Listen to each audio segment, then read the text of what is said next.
I'm grateful to US-India Political Action Committee, FIIPS, and American Foreign Policy Council for organizing this event and giving me an opportunity to interact with you. Ladies and gentlemen, before I start, I've got two small questions to pose. Can you hear me now?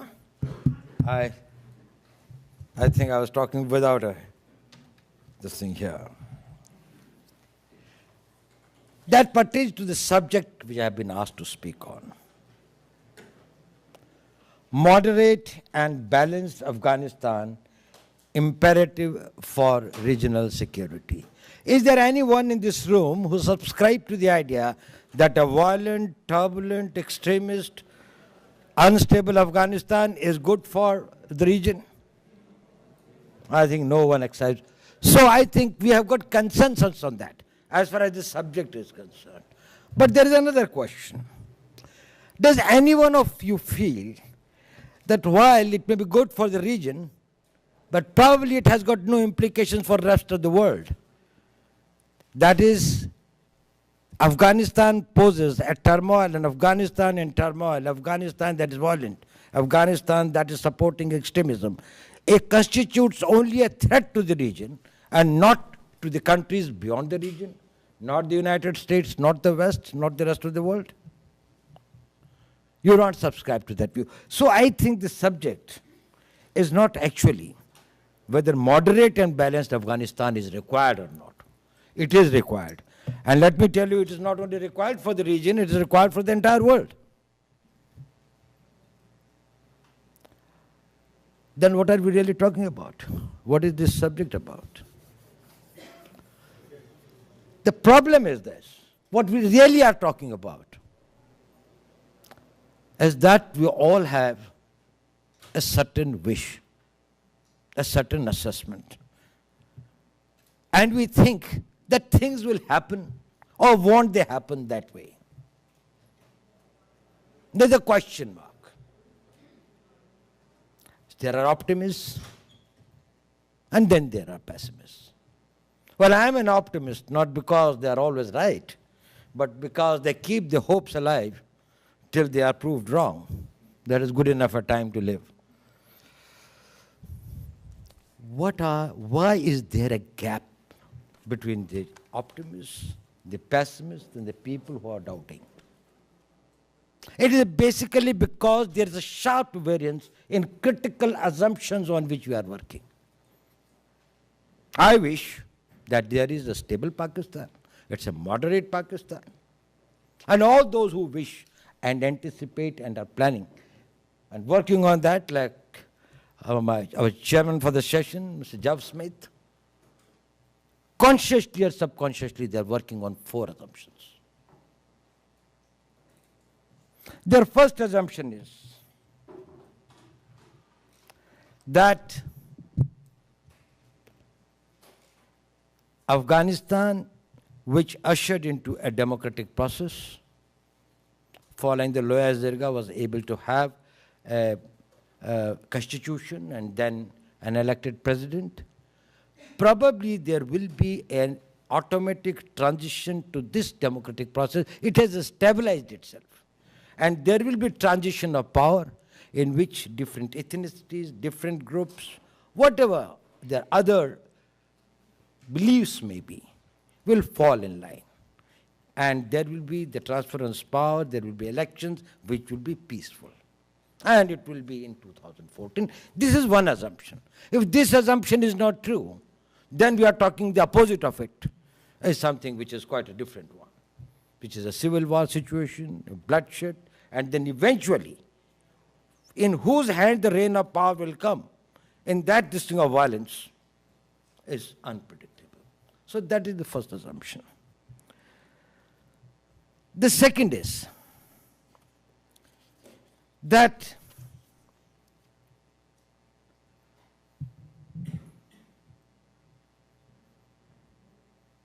Taliban will change.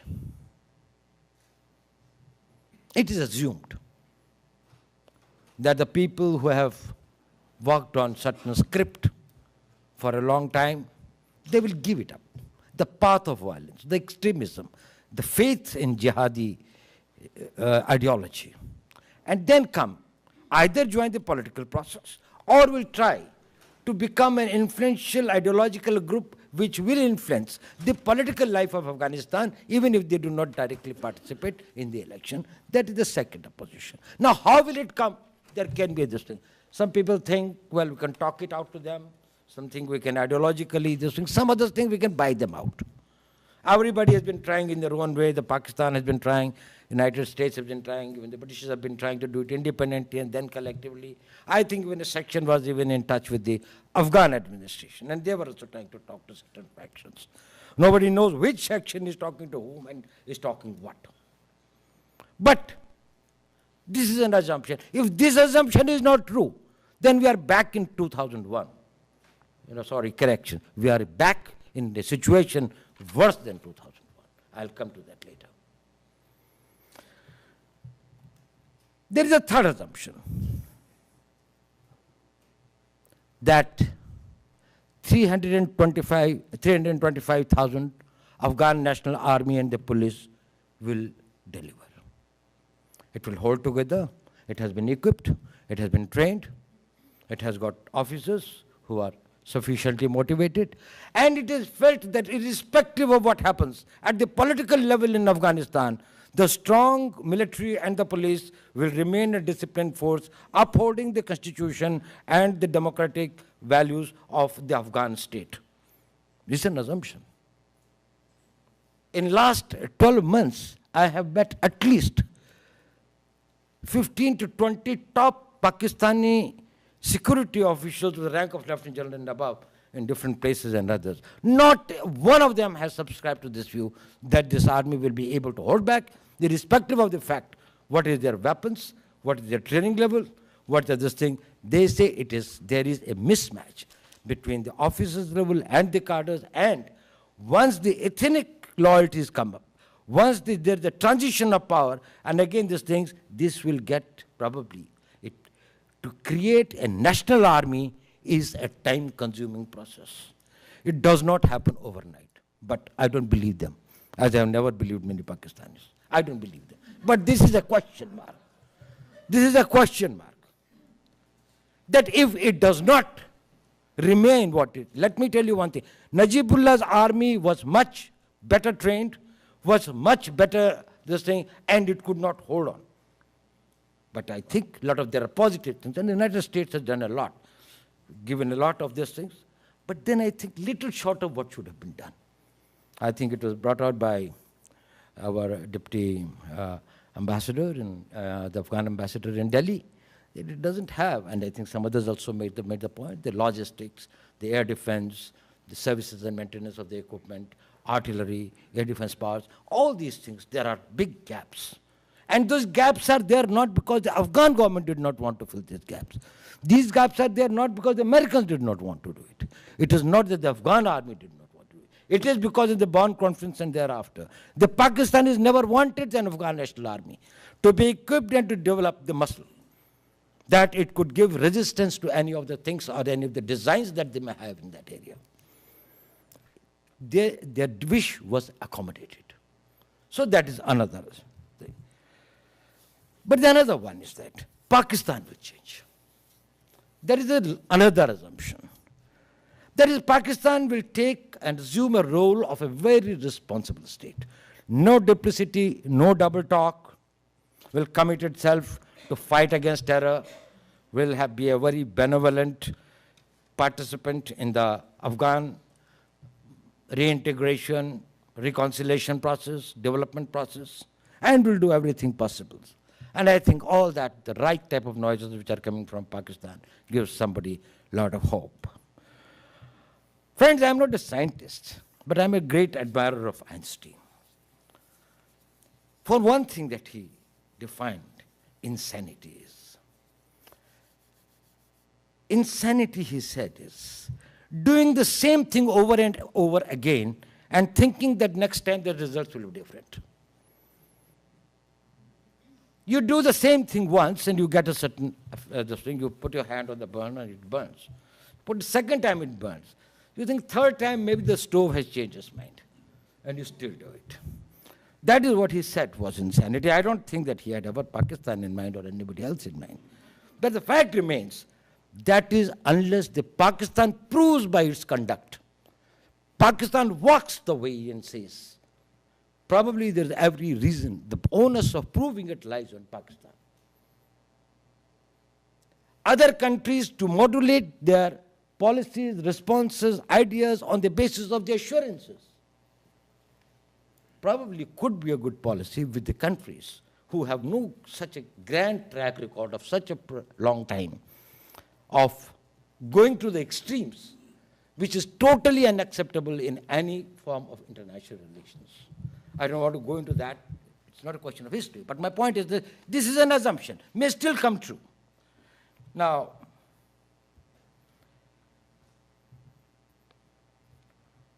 my grievance is not about whether the assumptions will come true or not. I'm no diplomat, I'm no intellectual. I'm a security man, plain and simple. We make assumptions and we work on that. We hope for the best and try for the worst. If it doesn't come true, we will face it and fight it. That is not the problem. I have got a problem on some other count. That is, you do everything to see that these assumptions don't come true. In all the four of it, let us see what all has been happening after the surge, or before, after the point that we talked about. We first talked about the withdrawal, then took the initiative of surge. I do not know. We couldn't understand, at least I could not understand.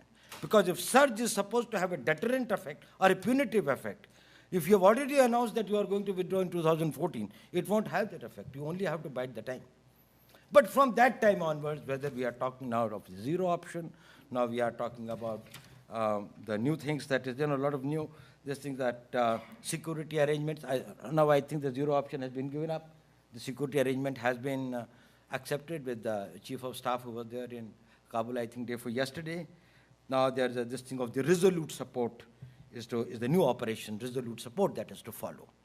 Now that it has been accepted that, well, Karzai is going to cooperate and, well, there will be not a zero option, but there will be, now they will be talking by October, they will be finalizing it. That is, a lot of things are happening. But are these things happening by which we are trying to make the assumption on the basis of which we are hoping that the process will succeed?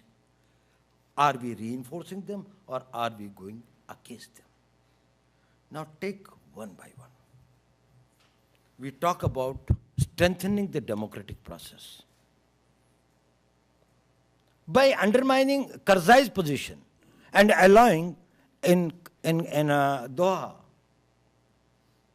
talks with those people who are claiming themselves to be the Emirates of Afghanistan, seriously undermines the democratic credentials of the government that has come through a legitimate process of legitimate electoral process. Let us not talk about personalities. Let us talk about processes. Processes are important. Karzai might have failed. But if the democratic process is undermined, then the transition of power, these are the people whom you have got to fight again through a democratic process. If you delegitimize it, if the very people who installed it, who are instrumental in building it up, probably will be quite, the very purpose will be negated by that. While we had been talking about the assumption that security forces must be strengthened, how much has been the denial about the security forces? If they do not want to go to Afghanistan, to Pakistan for training, you would like them to go to Pakistan for training. You would like to put artificial restrictions on them that if you go to India, probably the sensitivities of Pakistan would be adversely hurt, and therefore that becomes unacceptable.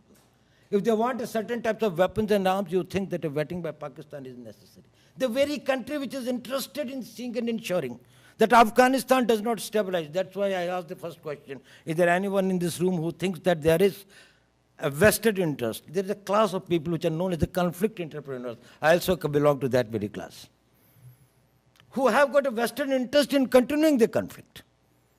And they derive their net advantage from the conflict. There are people within Afghanistan. there will be people out of Afghanistan. If they are the very people whose conditions you are meeting at, you are undermining, we are working in a way different to the assumptions on which you had been trying to make your strategy work. The strategy was based on certain assumptions. And then about Pakistan, the many things that have happened. And recently we find that there has been a certain amount of the new assurances that have been given. The new sort of handing them over a certain initiatives, including the talks which were happening, including the tie-ups with the Taliban. Well, many of these things are known, some of these things are not very confirmed. But we all know that some of the understandings and the things that have been worked out probably do not necessarily make Pakistan in a position where we can really depend on it very, very substantially. So the matter of concern is that the straws in the wind are indicative that we are working in the direction opposed to the assumption on which the strategy of peace, moderation, and stability in Afghanistan is based. If that happens, the post-2014 scenario may not be exactly what we are expecting it to happen. In my own opinion, I don't think that it is going to be some catastrophic big war, but it is going to slide millimeter by millimeter into this thing where the Taliban will start strengthening and taking control of the civil society.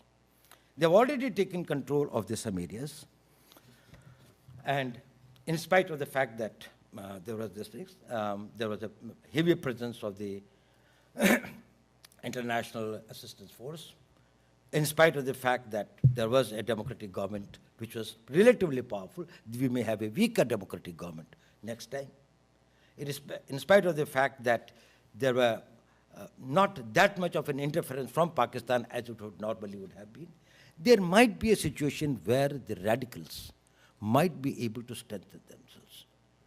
And gradually, some other proxies of theirs who may assume power, who may get political power, they would be able to float and make them take the power, which may be quite close to a regime or to the people who are able to influence the events from across the border.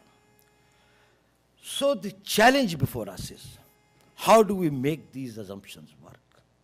What is that we have got to do from now till 2014 and have a roadmap for the post-2014, where there will be the presence of the Western troops there, and what is that India can do? What is that the other democracies can do? What is that the other countries of the region can do, including Pakistan? What is that can be done to see that the Pakistan, which is an important country, Pakistan is an extremely important country in this whole thing. And we have got to carry Pakistan with us. We have got to make it believe that it is in the Pakistan's interest. How is it that we give that assurance to Pakistan? That it is in its larger interest, that it has peace with India, that it has a stability in Afghanistan, that it is able to work in its own best interest by minimizing the conflictual situation. Presumption that people always work in their best self-interest is one of the worst presumptions of history. It doesn't happen that way. So, ladies and gentlemen, my point is, India has got a big responsibility in a sense. What is that India can do? What is that the United States can do? To create conditions in Pakistan and in Afghanistan where the assumptions of peace, the assumptions of stability, the assumptions of moderation can hold good and they can come true. And should that happen, I don't think that this is a very difficult thing to achieve. It is very much doable. I must say that United States has paid a very, very heavy price. And thousands, they have lost the soldiers there. They have paid the huge money cost over there. And let this entire investment in peace, let this entire investment in fight against terror and extremism not go waste.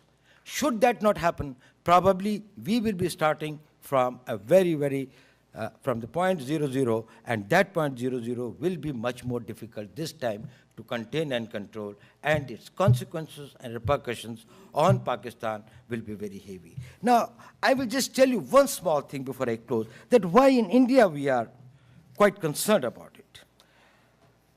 You know, barely about 2 weeks back in Washington, D.C., there was an ambassador's roundtable.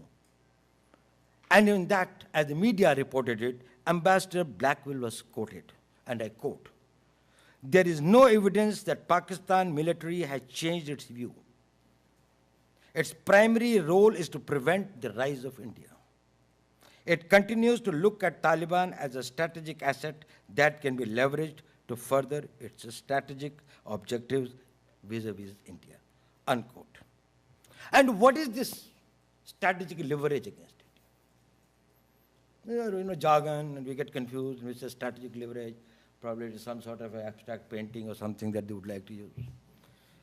On July 11, Brigadier Siddiqui, for whom Pervez Musharraf had a great respect for his scholarly views and for his seniority and all that, he wrote a very interesting article, and in which he has quoted that in a meeting.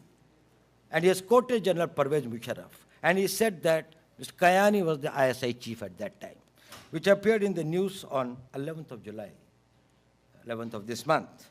And I will just quote these words. And he says, what Blackwell says is the continuity of the intent, continuity of the desire to exercise that leverage, and here is the leverage. And Pervez Musharraf says, "Sir, the Taliban are our strategic reserves. We can unleash them in tens of thousands against India anytime we want," unquote. Now, this is the leverage. Now, they may look very far-fetched. They may look that, well, they are not a matter of concern. Probably sitting here in Washington, you may think it is not. But then, if somebody would have said that, well, what happened on September 11, that was also too far-fetched, when somebody must have thought or talked about it. Things, when they happen, do not look as far-fetched as they look when they do not happen or they have not happened. And the last thing that I would like to say is this, that radicalism or threats like this are not in geographical limits. If there is a threat, it will not only be for the region. It will be a threat for all of us, for the entire world. Terrorism is a potent threat, and we have got to take a very, very serious and a very considered view about the things that we do. Thank you.